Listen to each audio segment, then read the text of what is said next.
My question is around LinkedIn, and I've had some good successes, but I've actually reached a bit of a stumbling block, and I'm hoping you can give me some ideas on what to do next. So just to give you a perspective, my LinkedIn is very targeted to my key target customer, and describes very clearly who I work with and what I do for them. So when people look at my profile, there's no ambiguity as to that who I do, what I do, and who I do it for.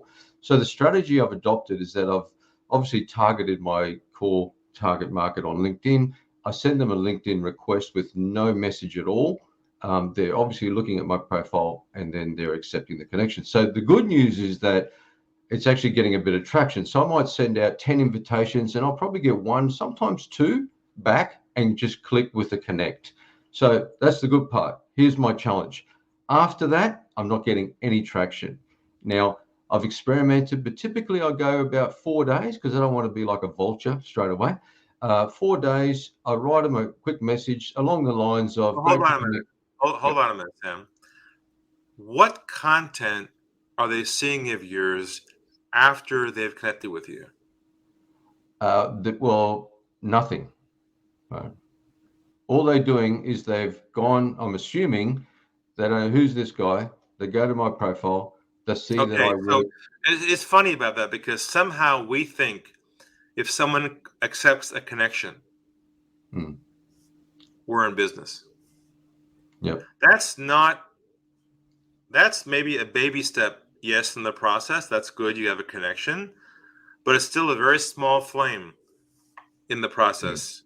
They still have to get to know you and trust you. Just because you're targeted is not enough. That you have to present them or have some model that provides content or something about what you do and how you solve problems they can begin to consume, absorb, and read and understand and see you in action for how you solve the problem that you solve.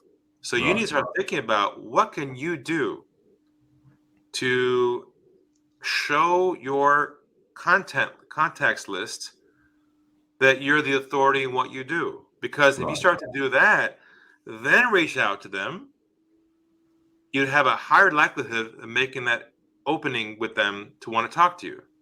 Right. Okay.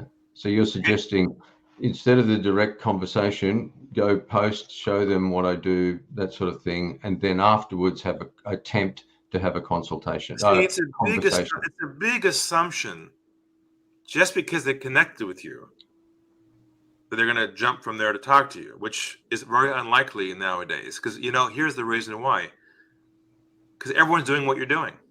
Everyone's connecting and sending messages, and everyone hates it. So and the first number one rule is don't do what everyone else is doing, right? So you've got a gap there. So think about, Sam, what can you create that you can provide in your feed that shows your contacts that you're the real deal?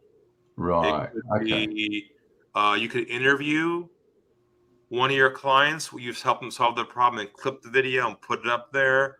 I think the best model for content in a situation like this is demonstration.